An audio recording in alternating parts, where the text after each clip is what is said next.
Hello दोस्तों, story line voice channel में आपका स्वागत है। आज की हमारी कहानी है सास बहू का रिश्ता, जो कि ललित राणा जी द्वारा लिखित कहानी है। अंतरा, एक कटोरी खीर और देना, बहुत स्वादिष्ट बनी है। अच्छा भैया, लगता है खीर कुछ ज़्यादा ही अच्छी बनी है, तभी आप और मांग कर खा रहे हो।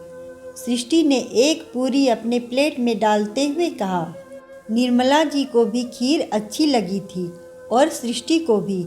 सुमित की बात सुनकर सृष्टि ने भी खीर की तारीफ करते हुए कहा, वाइक भाभी, खीर बहुत अच्छी बनी है।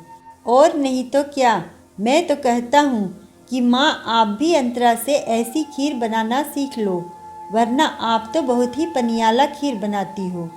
अच्छा भैया, भाभी के हाथ का खाना खा खा कर आप माँ के हाथ के खाने के स्वाद को भूल गए।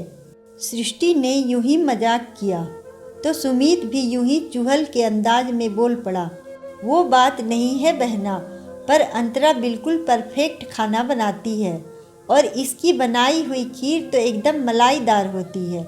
मैं तो कहता हूँ कि अंतरा माँ से भी अच्छा खीर बनाती है।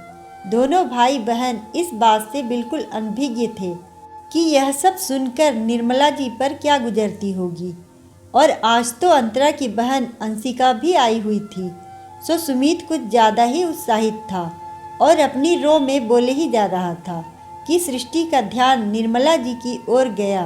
वह कुछ असहज महसूस कर रही थी। शायद बहू के बहन की उपस्थिति से वह कुछ विचलित सी हो गई थी।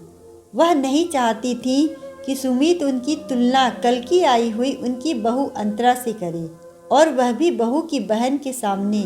पर सुमित ने शायद इस पर ध्यान नहीं दिया था और बोल पड़ा, सृष्टि, मैं तो कहता हूँ कि तू भी अंतरा से खाना बनाना सीख ले।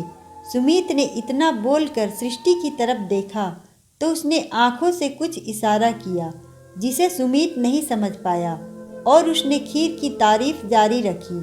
तभी अचानक निर्मला जी खाने पर से बिना कुछ बोले ही उठ गईं। जाते जाते सृष्टि ने उनकी भर आई आंखों को देख लिया था। उसने माँ का हाथ पकड़कर कहा, माँ, क्या हुआ? आप खाना छोड़कर यूँ चली क्यों आई और ऐसे क्यों रो रही हैं? तो माँ ने रोते रोते कहा, बेटा, बचपन में तुम्हारे पिता के गुजर जाने के बाद मैंने जैसे तैसे करके घर का खर्चा चलाया और तुम दोनों भाई बहनों को पढ़ा लिखा कर बड़ा किया। तब घर में इतना दूध नहीं बचता था कि मैं खीर में ज़्यादा दूध मिलाती, इसलिए मैं पहले चावल को पानी में पका लेती थी, तब उसमें दूध मिलाती थी। इसलिए तुम्हें कभी खीर इतनी स्वादिष्ट नहीं लगी जितनी कि अंतरा ने बनाई है। माँ की बात सुनकर सुमित की आंखें भी भर आई और उसने कहा, ओह माँ, मुझे नहीं पता था कि आपने अपने मन के अंदर इतना सारा दुख जब्त करके रखा है। आपने मुझे और सृष्टि को कभी पता ही नहीं लगने दिया। क्या बताती बेटा, यह जीवन सुख दुख और आभाव प्रभाव का अनवरत खेल ही तो है। हर किसी की लाइफ में कोई न कोई दुख होता ही है। माँ और कुछ कहती, लेकिन रुंधे हुए गले से उनसे और कुछ बोला ना गया। तभी पीछे से कमरे में आती हुई अंतरा ने भी उनकी बात सुन ली और कहा, सुमित, मैं समझती हूँ कि मितव्ययिता से घर चलाने में अम्मा जी को कितनी मुश्किलों का सामना करना पड़ा होगा। अब तुम अम्मा जी का दिल कभी मत दुखाना। सुमित का मन भी यह सुनकर भर आया था।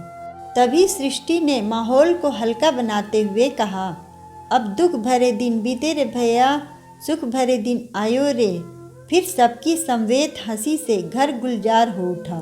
कई बार दुख के दिनों की परछाई सुख के दिनों में भी याद रहती है, और आज ऐसा ही तो हुआ था। तभी निर्मला जी अतीत में जाकर अपने दिनों को याद करके दुखी भी हुई थी और थोड़ी सी विचलित भी हो गई थी। आज एक एक करके उन्हें वह बातें याद आ रही थी जब पति के जाने के बाद कैसे कैसे उन्होंने बड़ी मुश्किल से दोनों बच्चों की परवरिश की थी और अपने आप को भी किसी तरह इज्जत की ज़िंदगी जीने के लिए तैयार किया था। खुद को बचाना और बच्चों को बेहतर भविष्य देना उनके लिए आसान नहीं था, इस क्रम में उन्हें आर्थिक अभाव के दिन भी देखने पड़े थे। वैसे भी आर्थिक विपन्नता कई सारी खुशियों को लील लेती है। इंसान जिंदगी की रोजमर्रा की परेशानियों में इतना उलझ जाता है कि वह अपने बारे में सोच भी नहीं पाता। निर्मला जी ने भी तो कभी अपने बारे में नहीं सोचा, न दिन देखा न रात देखा, बस लगी रही बच्चों को बेहतर भविष्य देने में। आज सृष्टि की शादी हो गई थी और उनका बेटा सुमित भी सेटल हो गया था। उनके मन में एक संतोष था कि चाहे उन्होंने जितने भी संघर्ष किए हों, जिंदगी ने उन सब का प्रतिफल दोनों बच्चों के रूप में उन्हें दे दिया था। जो उनके बच्चे अपनी माँ के संघर्ष की कद्र करते थे और उनका सम्मान भी। निर्मला जी की किस्मत अच्छी रही कि उनकी बहू अंतरा भी उनका ख्याल रखती थी। वैसे आज निर्मला जी को यह बात बुरी लगी थी कि सुमित ने उनकी बहू अंतरा की बहन के सामने यह बात फिर से कह दी थी, जिसे सुनकर वह पहले भी कई बार आहत हो चुकी थी। दरअसल अंतरा की बहन अंशिका भी उसी शहर में हॉस्टल में रहती थी। रविवार को अक्सर वह अपनी दीदी के घर आ जाया करती थी। इस रविवार को सृष्टि और उनका दामाद शिशिर भी आए थे, सो सृष्टि को पहुंचाकर चले गए थे। ऐसे समय में सुमित के ऐसा बोलने पर कुछ देर के लिए उनका मन दुखी हो गया था और थोड़ी देर के लिए वह परेशान भी हो गई थी। पर जब उन्होंने देखा कि इस बात को किसी ने ज़्यादा तूल नहीं दिया और सुमित को भी अपनी बोली हुई बात की गलती का एहसास हो गया, तो निर्मला जी फिर से सामान्य हो गई। निर्मला जी की बहू अंतरा शुरू से घर के सभी कार्यों में निपुण थी और खाना बनाना उसे बहुत पसंद था। वह इतना स्वादिष्ट खाना बनाती थी कि सुमित से उसकी तारीफ किए बिना रहा नहीं जाता था। सुमित को इस बात का जरा भी अंदाज़ा नहीं था कि इस बात से उसकी माँ को तकलीफ होती होगी। दरअसल निर्मला जी भी एक कुशल गृहिणी थी और घर का रख रखाव सुनियोजित ढंग से करती थी, परंतु एक सड़क दुर्घटना में पति श्रीधर जी के आकस्मिक निधन के बाद उन्हें उन्हीं के ऑफिस में लोअर डिवीज़न क्लर्क की नौकरी मिली थी और फिर बड़ी मुश्किल से उन्होंने गृहस्थी की गाड़ी अकेले खींची थी। ऐसे में उन्हें बिल्कुल समय नहीं मिलता था कि बच्चों को रोज़ के सामान्य खाने के अलावा कुछ स्पेशल बनाकर खिला सकें, और कई बार तो इतने पैसे भी नहीं होते थे कि वह अलग से कुछ खर्च कर पाती। उनका एक ही उद्देश्य था, कैसे भी दोनों बच्चे पढ़ लिख कर अपने पैरों पर खड़े हो जाएं, और इसके अलावा सृष्टि की शादी भी उनके लिए बहुत बड़ी समस्या थी, क्योंकि चाहे समाज कितना भी उन्नति कर जाए, आज भी बेटी की शादी में दहेज ना भी दो तो सामान और गहने तो देने ही होते हैं। इन्हीं का जुगाड़ करते करते विमला जी ने बहुत ही कंजूसी से घर चलाया था और सही दिमाग से काम लिया था, तभी आज यह 4 कमरे का घर भी बनवा पाई थी और बेटी की शादी भी करवा पाई थी।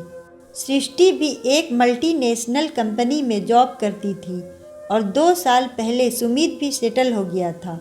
अब जाकर जिंदगी ने उन्हें थोड़े सुकून के पल दिए थे। ऐसे में सुमित जब तक अपनी पत्नी के बनाए खाने की, उसके रख रखाव की और उसकी कार्यकुशलता की तारीफ करता था, तो ना जाने क्यों उनका मन आहत हो जाता था। उन्हें लगता था कि सुमित उनकी और अंतरा की एक तरह से बराबरी कर रहा है और उन्हें यह बताने की कोशिश कर रहा है कि उसकी माँ अच्छा खाना नहीं बनाती थी और उसकी माँ घर भी बहुत अच्छे से संभाल कर नहीं रखती थी।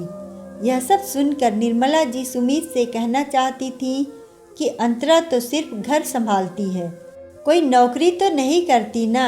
मैंने तो दोनों काम एक साथ किया है, लेकिन यह सारी बातें उनके मन में ही रह जाती थी।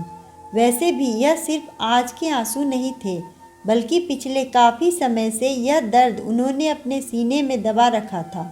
देखा जाए तो अंतरा के आने के बाद से ही सुमित ने ऐसा कहना शुरू किया था। सुमित की शादी को लगभग 1 साल होने को आया था। इस 1 साल में सुमित ने अक्सर अपनी पत्नी के बनाए खाने की और बाकी चीज़ों की प्रशंसा करके एक तरह से दुख के साथ छोटी सी द्वेष की भावना भी पैदा कर दी थी। निर्मला जी के मन में, जो आज आंसुओं के सैलाब के रूप में बाहर आ गया था। वह तो यह बात बहुत अच्छी थी कि अंतरा बहुत समझदार थी और स्थिति को उसने बहुत ही कुशलता से संभाल लिया था। अंतरा ने आज निर्मला जी के दर्द पर रुई के शीतल नरम फोहे की तरह अपने मृदु स्वभाव, कोमल आवाज़ और सहानुभूतिपूर्ण शब्दों को रखकर दूर कर दिया था। और इसके साथ ही आज सृष्टि की सकारात्मक सोच ने सबका मन भी बदल दिया था और माहौल भी। और सबसे बड़ी बात कि सुमीत भी अपनी माँ का दर्द समझ गया था। जब अपने साथ होते हैं और एक दूसरे का दुख समझते हैं तो दुख का पैरामीटर बदलता रहता है। साथ रहते हुए एक दूसरे की प्रशंसा करना एक सामान्य सी बात है, लेकिन तुलनात्मक प्रशंसा, वह भी सास और बहू में। सुमीत तो जैसे आग से खेल रहा था। वह तो अच्छा हुआ कि अंतरा ने बड़ी समझदारी से बात को बढ़ने से रोक दिया और सृष्टि ने माहौल को सामान्य बना दिया, वरना तो पता न जाने कब तक निर्मला जी के मन में यह बात गांठ बनकर चुभती रहती और वह अपनी बहू और बेटे से सामान्य व्यवहार नहीं कर पाती। समय रहते रिश्ते को संभाल लेना और एक दूसरे की बात को दिल से न लगाना, दूसरे की मनः स्थिति को समझकर व्यवहार करना, कटु वचन ना बोलकर शांति से अपनी बात रखना ही रिश्ते की खूबसूरती है और इस तरह से ही रिश्ते निभाए जाते हैं। अगर आपको कहानी अच्छी लगे तो वीडियो को लाइक करें, चैनल को सब्सक्राइब करें और कमेंट में बताएं कि आपको कहानी कैसी लगी। धन्यवाद।